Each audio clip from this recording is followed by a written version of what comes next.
So to do it, we're going to do it on a board, preferably wood, and we're going to make what the Italians call the fontana, which means to put your flour on the board and then to burrow down into the center of it and make a hole. Kind of like Mount Vesuvius. In the hole we put our eggs. So we're going to add, let's start with 4 eggs. These are rather small, so I may have to add a little bit more water. I just don't know yet. And then what we have to do is start adding the flour from the inside of this wall of flour into our egg mixture. All right, that looks good. So now, I usually only use one hand. I keep this hand here in case the wall breaks, but that's okay.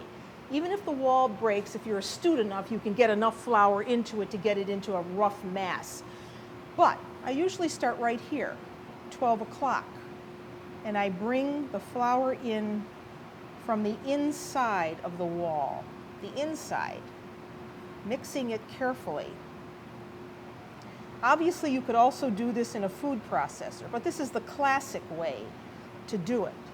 So you keep going around like this until you have enough flour in the center that you have a rough ball of dough. Now, I may not use all of this flour. It just all depends on how much these eggs are going to take. Give it a whirl, just so you get the feel of it, bringing in enough flour, and mix it though as you're going. Mix it in with those eggs. That's it. Mixing it in. Kind of go in a circular motion. That's it. How's it feel? Have you ever made pasta this way before? No. Okay, well, here's your chance now to shine. Right now, when you get to a point like that, you might want to start using a bench knife or a dough scraper to help you. So now you can kind of lift up the dough. Don't worry about your fingers. Look at mine. They're going to stay that way. So now why don't you take a turn and go with the bench knife. First use your fingers and then you can use the bench knife. That's it. Keep going until you feel that there's enough flour that your hands are not going to be all sticky. Keep going. If you want to use the bench knife, here it is. That's it.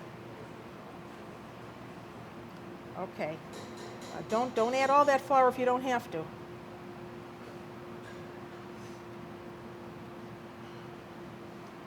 Okay. Now you spent some time in Italy, I can tell. I did.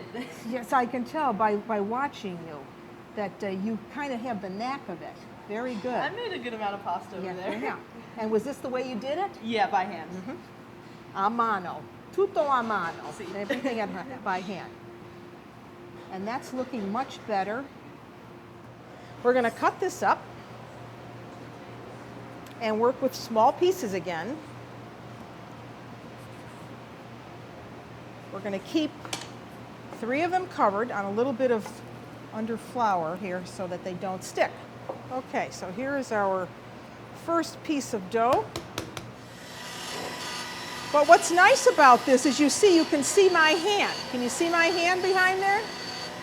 That's a nice thin sheet of pasta. And I do think we should cut this in half, don't you? All right, otherwise we're going to be in the next room. You want to let these semi-dry, so you put them right over your rods.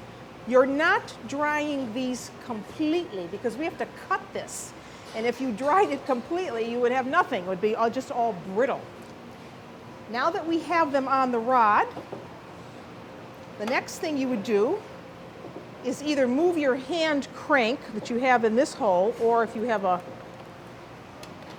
trusty motor like this, you move it to the next hole, which operates the cutters.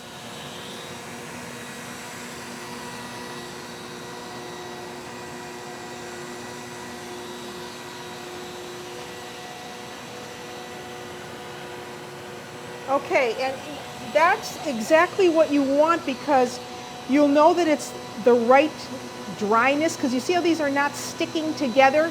If it was too wet to cut, these all be clumped together.